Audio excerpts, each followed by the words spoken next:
మనమిప్పుడు చూడబోయేది కేవలం ఒక ఎన్నికల విశ్లేషణ మాత్రమే కాదు. ఇది ప్రజలే కేంద్రంగా మెరుగైన పాలన కోసం ఒక బ్లూప్రింటును ఎలా నిర్మించుకోవాలో చెప్పే ప్రయత్నం. దీనికోసం మనం పటాన్చెరు నియోజకవర్గాన్ని ఒక కేస్ స్టడీగా తీసుకుంటున్నాం. ఈ ఫలితం నుంచి మన ఏం నేర్చుకోవచ్చు, భవిష్యత్తును ఎలా మలుచుకోవచ్చో చూద్దాం. సో ఈరోజు మన ప్రయాణం ఎలా ఉండబోతుందంటే, ముందుగా ఆ నియోజకవర్గపు నేల స్వభావం, అక్కడి ప్రజలు ఇస్తున్న సంకేతాల గురించి మాట్లాడుకుందాం. ఆ తర్వాత ఆర్యవలసో ఆ గెలుపు వెనుకున్న కారణాలను లోతుగా చూద్దాం. పార్టీకి ఉన్న అసలైన ఆస్తులేంటో గుర్తించి ప్రజల నమ్మకాన్ని మళ్లీ ఎలా పొందాలనే దానిపై ఒక స్పష్టమైన బ్లూ ప్రింట్ చూద్దాం. చివరగా ప్రతి ఓటర్తో ఎలా కనెక్ట్ అవ్వాలి, శాశ్వత విజయానికి మార్గమేమిటో చర్చిద్దాం. రైట్, ఇక మొదలు పెడదాం. ముందుగా క్షేత్రస్థాయిలో వాస్తవ పరిస్థితి ఏంటి, ప్రజలు మనకు ఏం చెప్పాలనుకుంటున్నారు, ఆ సిగ్నల్ను పట్టుకుందాం. చూడండి, ఈ నంబర్ 2.6%. అంటే గెలుపు ఓటముల మధ్య తేడా కేవలం 7,091 ఓట్లు. దీన్ని గెలుపుగా చూడటం కన్నా ఓటర్లు పంపుతున్న ఒక బలమైన హెచ్చరికగా చూడాలి. ఎందుకంటే ఈ సంఖ్య చెబుతోంది ఏదో మార్పు జరగాలని, లేకపోతే ఈ స్వల్ప ఆధిక్యం చేజారిపోవడానికి ఎంతో సమయం పట్టదని. పటాన్చెర్వు హైదరాబాదుకు సరిగ్గా శివార్లలో ఉండే ఒక ప్రత్యేకమైన నియోజకవర్గం. అంటే ఒకేచోట రెండు వేర్వేరు ప్రపంచాలున్నట్టు. ఒకవైపు చూస్తే బొల్లారం లాంటి పారిశ్రామిక ప్రాంతాల్లో 2,000కు పైగా ఫ్యాక్టరీలు, మరోవైపు తిరిగి చూస్తే జిన్నారం, గుమ్మడిదల లాంటి పూర్తిగా వ్యవసాయ ఆధారిత మండలాలు. ఈ పరిశ్రమలకు, వ్యవసాయానికి మధ్య నలిగిపోతున్న జీవితాలే ఇక్కడ రాజకీయాన్ని నడిపిస్తున్నాయి. ఈ రెండు ప్రపంచాల మధ్య ఘర్షణ ప్రజల రోజువారీ జీవితాల్లో స్పష్టంగా కనిపిస్తోంది. అసలు సమస్య ఎక్కడ మొదలవుతుందంటే, ఒకవైపు చిట్కుల్, పెద్ద చెరువుల్లాంటి ప్రాంతాల్లో ఫ్యాక్టరీల కాలుష్యంతో నీళ్లు విషంగా మారుతున్నాయి, పొలాలు పాడైపోతున్నాయి.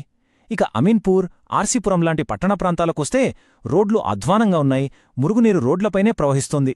దీనికి తోడు కాలుష్యం వల్ల వచ్చే అనారోగ్యాలు, స్థానిక యువతకు ఉద్యోగాలు దొరకకపోవడం, ఇవన్నీ కలిసి వాళ్ల ఆవేదనను పెంచుతున్నాయి. సరే, జనాల బాధలు, వాళ్ల సమస్యలు చూశాం కదా. ఇప్పుడు కాస్తే డేటాలోకి వెళ్దాం. ఆ సంఖ్యలు ఏం చెప్తున్నాయో చూద్దాం. 2023 ఎన్నికల్లో గెలుపు ఎందుకు ఇంత స్వల్ప తేడాతో ఆగిపోయింది? ఈ ఓట్ల శాతాన్ని చూడండి. బీఆర్ఎస్కి 38%, కాంగ్రెస్కు దాదాపు 35.5%. అంటే తేడా చాలా స్వల్పం. కాని అస్సలు కథ ఇక్కడుంది చూడండి. బీఎస్పీకి పడిన 16% ఓట్లు. ఇది మామూలు విషయం కాదు. ఈ రెండూ ప్రధాన పార్టీల మీద ప్రజల్లో ఎంత అసంతృప్తి ఉందో చెప్పడానికి ఈ నెంబర్ ఒక్కటి చాలు. అసలు గెలుపు ఇంత దగ్గరగా ఎందుకొచ్చిందంటే 2 విషయాలు జరిగాయి. ఒకవైపు రైతుబంధులాంటి పథకాల వల్ల పల్లెల్లో పార్టీకి మంచి పట్టుంది. కాని అదే సమయంలో మైనింగ్ ఆరోపణల లాంటివి పార్టీ ఇమేజ్ను దెబ్బతీశాయి. అన్నిటికన్నా ముఖ్యంగా ఎన్నికల్లో గెలిచిన ఎమ్మెల్యే పార్టీ మారడం, ఇది ఓటర్ల నమ్మకాన్ని పూర్తిగా దెబ్బతీసింది. చూడండి, ప్రజలు తమ నమ్మకాన్ని ఒక నాయకుడి చేతిలో పెట్టినప్పుడు ఆ నమ్మకాన్ని నిలబెట్టుకోవడం కనీస బాధ్యత. అది ప్రజాస్వామ్య ప్రక్రియకు మనం ఇచ్చే గౌరవం. ప్రజల ముందు మాట్లాడిన ప్రతి మాటకి, ఇచ్చిన ప్రతి హామీకి కట్టుబడి ఉండాలి. ఆ నమ్మకం పోయిందంటే ప్రజాస్వామ్య స్ఫూర్తినే అవమానించినట్టు. సరే, జరిగింది విశ్లేషించాం. కాని ఇప్పుడు ముఖ్యం భవిష్యత్ పాలన కోసం పార్టీ దగ్గరున్న నిజమైన, శాశ్వతమైన ఆస్తులేంటి, వాటిని ఎలా వాడుకోవాలి? పార్టీ ఆస్తులను మనం VRN ఫ్రేమ్వర్క్తో చూద్దాం. అంటే ఒక బలం ఎంత విలువైనది, అరుదైనది, మరియు ఇతరులు దాన్ని కాపీ కొట్టగలరా లేదా అని. ఉదాహరణకి రైతుబంధు లాంటి పథకాలు తీసుకోండి. అవి చాలా విలువైనవి. కాని వేరే పార్టీ కూడా అలాంటి పథకం తీసుకురాగలదు. కాని కేసీఆర్ గారి పేరు, ఆ బ్రాండ్, దాన్ని ఎవ్వరూ కాపీ కొట్టలేరు. అలాగే గ్రామస్థాయిలో ఉన్న రైతులతో ఉన్న నెట్వర్క్, ఇవే పార్టీకి అసలైన ఆస్తులు. అయితే పార్టీకి బలాలు ఉన్నప్పటికీ బయట పరిస్థితి పూర్తిగా మారిపోయింది. ఇప్పుడు ఎదుర్కోవలసిన సవాళ్లు చాలా ఉన్నాయి. రాష్ట్రంలో కాంగ్రెస్ అధికారంలో ఉంది. కుల సమీకరణాలు చాలా వేగంగా మారుతున్నాయి. ఓటర్లకు ఇప్పుడు చాలా ఆప్షన్లున్నాయి. వాళ్ల బేరసారాల శక్తి పెరిగింది. పార్టీల మధ్య పోటీ కూడా చాలా తీవ్రంగా ఉంది. ముఖ్యంగా పట్టణాల్లో సౌకర్యాలు లేక ప్రజలు తీవ్రమైన కోపంతో ఉన్నారు. ఓకే, సమస్యల్ని విశ్లేషించాం, బలాబలాల్ని చూసాం. ఇక ఇప్పుడు అసలు విషయానికొద్దాం. కోల్పోయిన నమ్మకాన్ని మళ్లీ ఎలా సంపాదించుకోవాలి? దానికోసం ఒక బ్లూ ప్రింట్. ఈ బ్లూ ప్రింట్లో 4 స్తంభాలున్నాయి. ఇవి చాలా ముఖ్యం. మొదటిది ఖచ్చితంగా పాటించాల్సిన విషయం, ప్రజల నమ్మకాన్ని తిరిగి పొందాలంటే ఒక కొత్త, క్లీన్ ఇమేజున్న అభ్యర్థిని నిలబెట్టాలి. ఇక రెండోది, రైతుల సంక్షేమాన్ని ఇంకా వేగవంతం చేయాలి. మూడోది, పట్టణ ప్రజల కోపాన్ని చల్లార్చాలి. అంటే రోడ్లు, డ్రైనేజీ లాంటి పనులు వెంటనే చేసి చూపించాలి. నాలుగోది, కొత్తగా వచ్చిన పాలిటెక్నిక్ను కేంద్రంగా చేసుకుని యువతతో మమేకం కావాలి.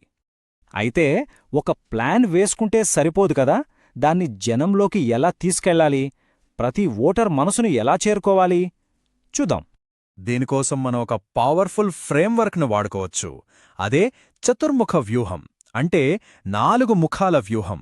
ఒక విజయవంతమైన కథనాన్ని ప్రజలకు చెప్పాలంటే మనం సృష్టి, రక్షణ, వినాశనం మరియు సాధికారత ఈ 4 కోణాల్లో మాట్లాడగలగాలి. దీన్ని సింపుల్గా చెప్తాను. రైతులతో మాట్లాడినప్పుడు బ్రహ్మ, విష్ణు రూపంలో మాట్లాడాలి. అంటే కొత్త పాలిటెక్నిక్ లాంటి సృష్టి పనుల గురించి, రైతు భరోసా లాంటి రక్షణ పథకాల గురించి చెప్పాలి. అదే పట్టణ ఓటర్లు, మహిళలతో మాట్లాడేటప్పుడు శివుడు, దుర్గా రూపంలో మాట్లాడాలి. అంటే కాలుష్యం లాంటి చెడును నాశనం చేయటం గురించి, మహిళా సంఘాల ద్వారా వాళ్లకి అధికారం ఇవ్వటం గురించి మాట్లాడాలి. ఇక్కడ ఒక ముఖ్యమైన విషయం గుర్తుంచుకోవాలి. మనం ప్రజలతో మమేకమవుతున్నప్పుడు వాళ్ల వ్యక్తిగత గౌరవాన్ని, ప్రైవసీని కాపాడాలి. ఇది నమ్మకానికి పునాది. భారతదేశ డేటా పరిరక్షణ సూత్రాల ప్రకారం ప్రజల అనుమతితో అవసరమైన పనికి మాత్రమే వారి సమాచారాన్ని ఉపయోగించాలి. ఇది కేవలం ఓట్లు సంపాదించడానికి కాదు, ప్రజలతో దీర్ఘకాలిక నమ్మకాన్ని నిర్మించుకోవడానికి. రైట్. ఇప్పటివరకు మనం చూసిన ముక్కలన్నింటినీ ఇప్పుడు ఒకటిగా కలుపుదాం.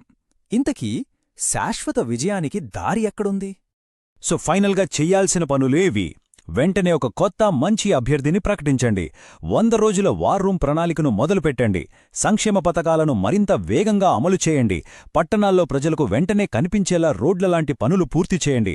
ప్రతిపక్షాల గందరగోళానికి, మీరిచ్చే స్థిరమైన పాలనకి మధ్య తేడాని ప్రజలకు స్పష్టంగా చూపించండి.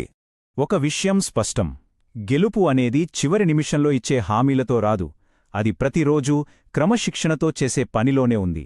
సరైన డేటా ఆధారంగా చిత్తశుద్ధితో పనిచేస్తేనే ప్రజల మనసులను, ఎన్నికలను గెలవగలం.